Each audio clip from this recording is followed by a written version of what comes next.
سلام بچه، اسم من محمد طاهره. به کانال خودتون خوش اومدید. اول اینکه اخبار سیزن 10 رو داریم و این مپ مولتی پلیری که قراره جدید سیزن 10 اضافه بشه.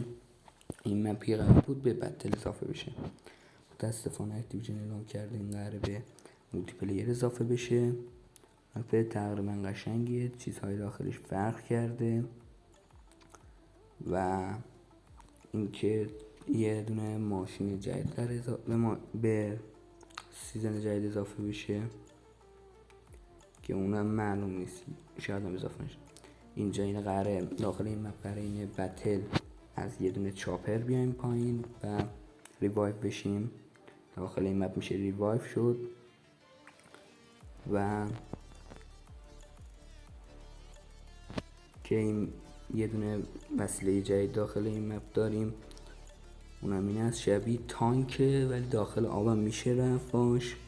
و داخل این موزی وقتی داخل این مپ اگه بخوای خودتو بزنی دوباره ریوایو بشی، یه انیمیشن خاصی اضافه شده و این علامت رو به بازی بهتون نشون میده که تقریبا واسه کال آف دیوتی چیز جدیدیه. نقشه این مپ جدید رو میبینیم. این همون وسیله نقلیه که من بهتون گفتم. داخل آبم میتونید برید. فکر کنم 2 نفر بشه جا شد، مثلا یه نفر که برونه، یه نفر هم پشت اون تیرباره باشه بخواد بزنه انیمیا رو بکشه. هم داخل آب میره هم داخل خشکی که میتونید باش دهن انیمیا رو سرویس کنید.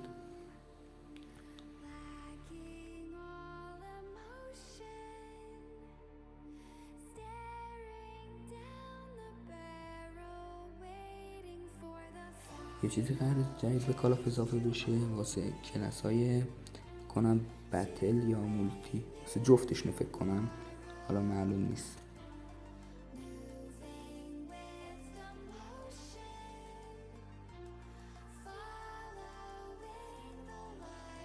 این مپ جدیدیه که قراره به بازی اضافه بشه. بازی های مختلفی داره، یکی از بازیاش اینه و امتیازاتشو بالاها میزنه واسه همه رو. یکی از بازی دیگه‌اش اینه، امتیاز اون بغل هستش و بازی های باحال داره. به نظر من کالاف خوب شد که مثلا این بازی ها رو آورد، بزنم چیز باحالیه. و یه بازی داره بوکسه، اینجا بازی بوکس هم به بازی اضافه شده. فینیشر جدیدی که به بازی اضافه شده اینه که فینیشر خیلی باحالی هست که میبینید، فکر کنم رایگان واسه همه باز میشه این فینیشر. و این یکی از بازی‌هایی که داخل این مپه. به نظر من تقریبا شبیه فورتنایت. اینجا شما میتونید موسیقی آهنگای هر خواننده‌های معروف رو بذارید و کلا این مپ قشنگی توی کالاف اضافه کرد. کلیت مپ این بود. پست جدید که میبینید که این 44 با 50% تخفیف کانال لژندریش قراره بیاد و MK9 با 20% تخفیف قراره بیاد.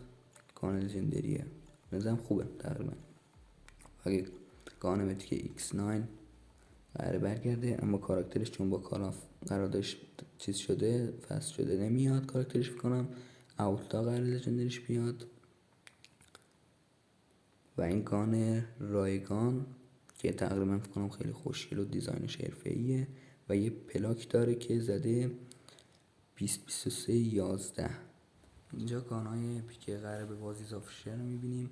حالا معلوم نیست که رایگانه یا شاید واسه بتل پسه، اما طراحیش خیلی قشنگه و هنوز معلوم این فکر کنم.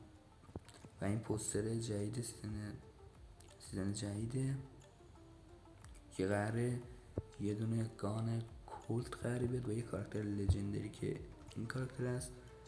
کولت میخ پرتاب میکنن و یه گیم پلی ازش میبینیم. گان قویه، داخل مولتی پلیر فکر کنم خیلی بافشه. این گان است که میخ پرتاب میکنه. نظرم گان قشنگیه. معمولیش حالا لژندریش بیاد کنم خیلی قشنگ تر باشه و گان قوی است.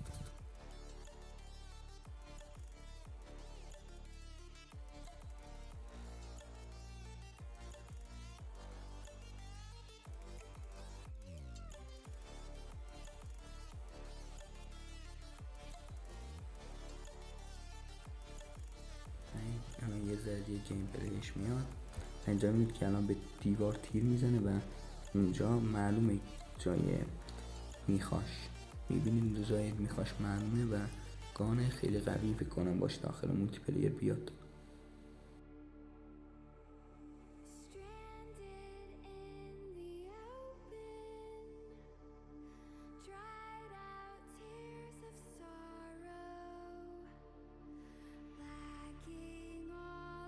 خب بچه ها رسیدیم به گیم پلیش. تقریبا میتونم بگم گان خیلی قوی باشه احتمالا بیاد و خیلی هم قوی نسبت به کلت های معمولی، هم کلت تقریبا هم دسته های کلته ولی رگباریه، خیلی گان قوی احتمالا باشه.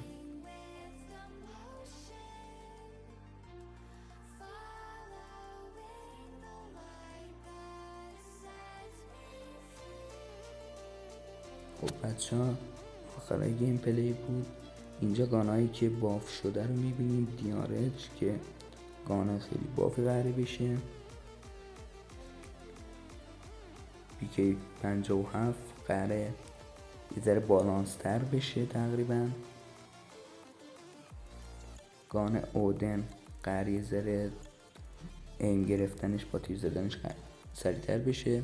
گانه سیمتون قراره قوی ترین گانه سیزن بعدی باشه احتمالا، همه چیش رفته بالا، ایمش، این بخش شدن تیرش و رنجش احتمالا خیلی گان قوی بشه. این سیمتن داخل سیزن جدید و گان بعدی افاره که تقریبا قراره گانش در بالانس تر بشه نسبت به قبل، این لرزش ایمش بهتر بشه. پی پی اس اچ رو میبینیم.